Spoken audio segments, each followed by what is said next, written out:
नमः पार्वतीपते हर हर महादेव हर।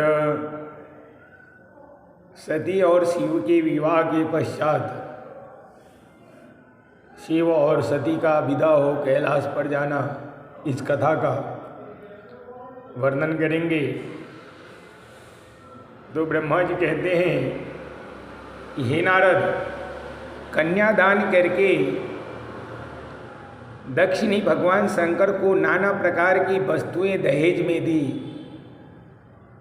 यह सब करके वे बड़े प्रसन्न हुए और फिर उन्होंने ब्राह्मणों को भी नाना प्रकार के धन बांटे। तत्पश्चात लक्ष्मी सहित भगवान विष्णु शंभु के पास हाथ जोड़कर खड़े हुए और बोले, हे महादेव, हे दया सागर प्रभु, आप संपूर्ण जगत की पिता हैं और सती देवी सबकी माता है। आप दोनों सत्पुरुषों के कल्याण तथा दुष्टों के दमन के लिए सदा लीला पूर्वक अवतार ग्रहण करते हैं। यह सनातन श्रुति का कथन है। आप चिकने नील अंजन की समान शोभा वाली सती के साथ जिस प्रकार शोभा पा रहे हैं, मैं उससे उल्टे लक्ष्मी के साथ शोभा पा रहा हूँ। अर्थात सती नील वर्णा तथा आप गौर वर्ण हैं, उससे उल्टे मैं नील वर्ण तथा लक्ष्मी गौर वर्ण है। हे नारद,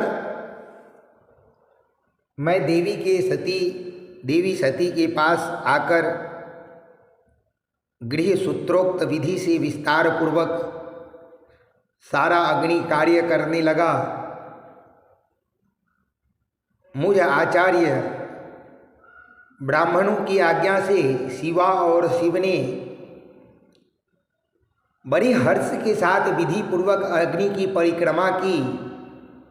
उस समय वहाँ बड़ा अद्भुत उत्सव मनाया गया। गाजे बाजे और नृत्य के साथ होने वाला यह उत्सव सबको बड़ा सुखद जान पड़ा। तब भगवान शिव कहते हैं कि भगवान विष्णु कहते हैं कि हे सदाशिव, मैं आपकी आज्ञा से शिव तत्व का वर्णन करता हूँ। समस्त देवता तथा दूसरे मुनि अपने मन को एकाग्र करके इस विषय को सुने। भगवान अप्रधान और अप्रधान, प्रकृति और उससे अतीत हैं। आपके अनेक भाग हैं, फिर भी आप भाग रहित हैं। ज्योतिर्मय स्वरूप वाले आप परमेश्वर के ही हम तीनों देवता अंश हैं। आप कौन, मैं कौन और ब्रह्मा कौन? आप परमात्मा के ही ये तीन अंश हैं जो सृष्टि, पालन और संहार के कारण एक दूसरे से भिन्न प्रतीत होते हैं। आप अपने स्वरूप का चिंतन कीजिए। अपने स्वयं ही लीला पूर्वक शरीर धारण किया है। आप निर्गुण ब्रह्म रूप से एक हैं। आप ही सगुण ब्रह्म हैं और हम ब्रह्मा, विष्णु तथा रुद्र तीनों आपके अंश हैं। जैसे एक ही शरीर के भिन्न भिन्न अवयव मस्तक, ग्रीवा आदि नाम धारण करते हैं, तथापि उस शरीर से वे भिन्न नहीं हैं। इसी प्रकार हम तीनों अंश आप परमेश्वर के ही अंग हैं, जो ज्योतिर्मय आकाश के समान सर्वव्यापी एवं निर्लेप स्वयं ही अपना धाम पुराण, कुटस्थ, अव्यक्त, अनंत, नित्य तथा दीर्घ आदि विशेषणों से रहित निर्विशेष ब्रह्म है, वही आप शिव हैं, अतः आप ही सब कुछ हैं। तो ब्रह्मा जी कहते हैं कि हे मुनीश्वर नारद, भगवान विष्णु की यह बात सुनकर महादेव जी बड़े प्रसन्न हुए। तदंतर उस विवाह यज्ञ के स्वामी यजमान परमेश्वर शिव प्रसन्न हो लौकिकी गति का आश्रय ले हाथ जोड़कर खड़े हुए मुझ ब्रह्मा से प्रेम पूर्वक बोले। शिव कहते हैं कि हे ब्राह्मण, आपने सारा वैवाहिक कार्य अच्छी तरह संपन्न करा दिया। अब मैं प्रसन्न हूँ। आप मेरे आचार्य हैं, बताइए आपको क्या दक्षिणा दूँ। सूर्यज्येष्ठ, आप उस दक्षिणा को मांगिए। हे महाभाग, यदि वह अत्यंत दुर्लभ हो तो भी उसे शीघ्र कहिए। मुझे आपके लिए कुछ भी अदेय नहीं है।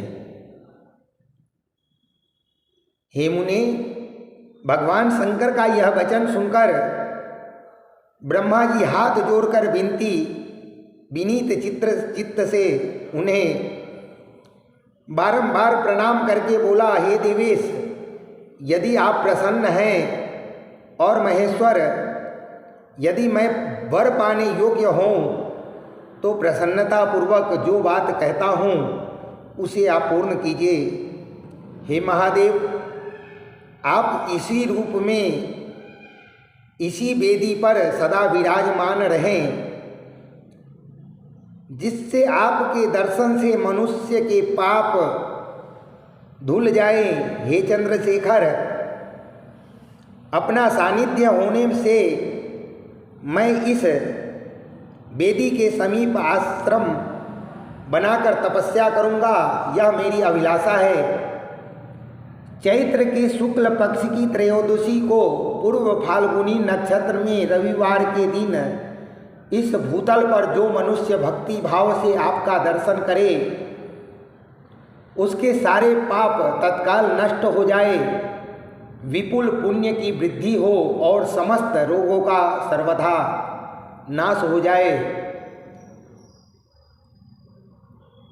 जो नारी दुर्भगा, बंध्या, कानी अथवा रूपहीन हो, वह भी आपके दर्शन मात्र से ही अवश्य निर्दोष हो जाए। मेरी यह बात उनकी आत्मा को सुख देने वाली थी। इसे सुनकर भगवान शिव ने प्रसन्न चित्त से कहा कि हे ब्राह्मण, ऐसा ही होगा। मैं आपके कहने से संपूर्ण जगत के हित के लिए अपनी पत्नी सती के साथ इस वेदी पर सुस्थिर भाव से स्थित रहूंगा। ऐसा कहकर पत्नी सहित भगवान शिव अपनी अंश रूपिणी मूर्ति को प्रकट करके वेदी के मध्य भाग में विराजमान हो गए।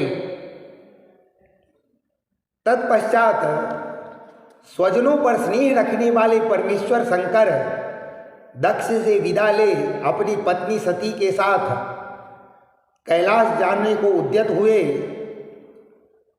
उस समय उत्तम बुद्धि वाले दक्ष ने विनय से मस्तक झुकाकर हाथ जोड़कर भगवान वृषभध्वज की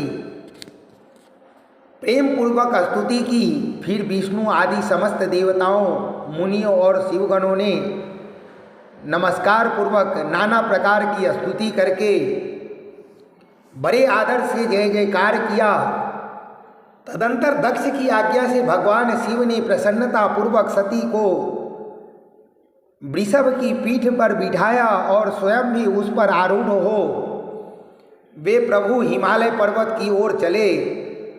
भगवान शंकर के समीप वृषभ पर बैठी हुई सुंदर दांत और मनोहर हास वाली सती अपने नील श्याम वर्ण के कारण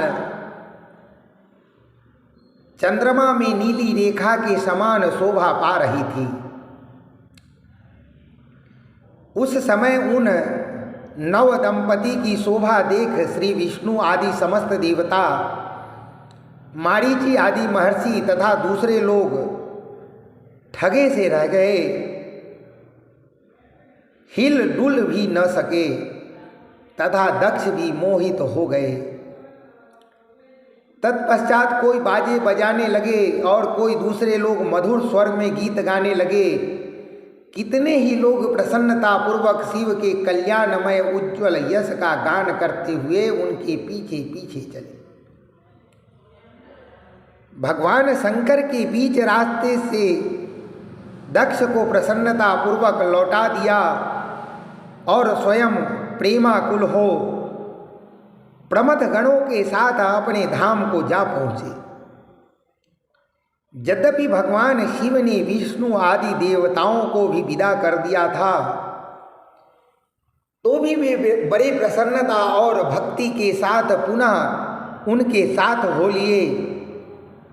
उन सब देवताओं, प्रमथ गणों तथा अपनी पत्नी सती के साथ हर्ष भरे शंभु हिमालय पर्वत से सुशोभित अपने कैलाश धाम में जा पहुँचे।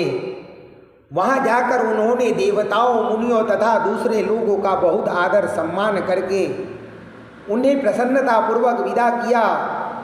शंभु की आज्ञा लेके विष्णु आदि सब देवता तथा मुनि नमस्कार और स्तुति करके मुख पर प्रसन्नता की छाया लिए अपने अपने धाम को चले गए।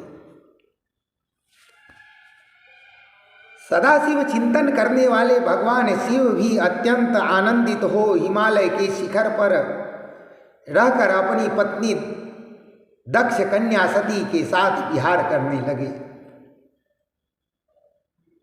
तब सूत जी कहते हैं कि हे मुनियों, पूर्व काल में स्वयंभुव मनवंतर में भगवान शंकर और सती का जिस प्रकार विवाह हुआ, वह सारा प्रसंग मैंने आप लोगों से कह दिया। जो विवाह काल में, यज्ञ में अथवा किसी भी शुभ कार्य के आरंभ में भगवान शिव की पूजा करके शांत चित्त से